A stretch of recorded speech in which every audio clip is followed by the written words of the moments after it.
5 August রাজধানীর চানখারপুলে 7 জনকে গুলি করে হত্যা মামলায় 8 আসামির বিরুদ্ধে তদন্ত প্রতিবেদন চূড়ান্ত করেছে আন্তর্জাতিক অপরাধ ট্রাইব্যুনালের তদন্ত সংস্থা।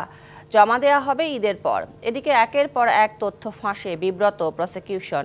এ কারণে গ্রেপ্তারি পরোয়ানা জারির পর পালিয়ে যান 22 জন আসামি। কিভাবে এই তথ্য ফাঁস হচ্ছে তা তদন্তে হয়েছে কমিটি। ছাত্র জনতার আন্দোলনের মুখে 5 আগস্ট শেখ হাসিনা দেশ ছাড়ার দিন রাজধানীর চানখারপুলে 7 জনকে গুলি করে হত্যা করা হয়। এ ঘটনায় আন্তর্জাতিক অপরাধ ট্রাইব্যুনালে করা মামলার তদন্ত শেষ হয়েছে। এরই মধ্যে খসড়া প্রতিবেদন হাতে পেয়েছে প্রসিকিউশন। আদালত যদিও 28 এপ্রিল পর্যন্ত সময় দিয়েছেন, কিন্তু এটা আসলে তদন্ত প্রস্তুত হয়ে গেছে, রিপোর্ট প্রস্তুত হয়ে গেছে। ঈদের পরপরই এটা দাখিল করা হবে আনুষ্ঠানিকভাবে। অনানুষ্ঠানিকভাবে আমাদের হাতে এটা চলে এসেছে। এই মামলাটার ফর্মাল চার্জ দাখিলের মধ্য দিয়েই হয়তো আনুষ্ঠানিক বিচারের কাজটা শুরু করা যাবে। এটা আনুষ্ঠানিকভাবে প্রাপ্তির পরে এটা আপনাদেরকে আমরা জানাবো। শাইনি চুলে এখন হবে সব হেয়ার স্টাইল। সিল্কোর দ্বিগুণ শাইনি চুল প্রতিদিন।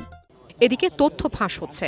গ্রেপ্তারের আগে পালিয়ে যাচ্ছেন আসামিরা, তা স্বীকার করলেন খোদ চিফ প্রসিকিউটর। বললেন ট্রাইব্যুনালের সাথে জড়িত বা প্রসিকিউশনের কেউ জড়িত থাকলে ব্যবস্থা নেওয়া হবে।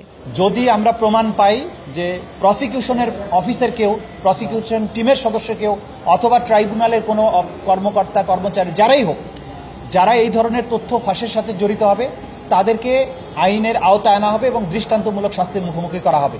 তিনি জানান, শেখ হাসিনার সুপিরিয়র কমান্ড রেসপন্সিবিলিটির তথ্য প্রতিবেদন ঈদের পর ট্রাইব্যুনালে দাখিল হবে। একই সাথে 28 এপ্রিলের মধ্যে আশুলিয়ার 6 মরদেহ পোড়ানোর তদন্ত প্রতিবেদন চেয়েছে tribunal. Afrin Anwar, DBC news, Dhaka.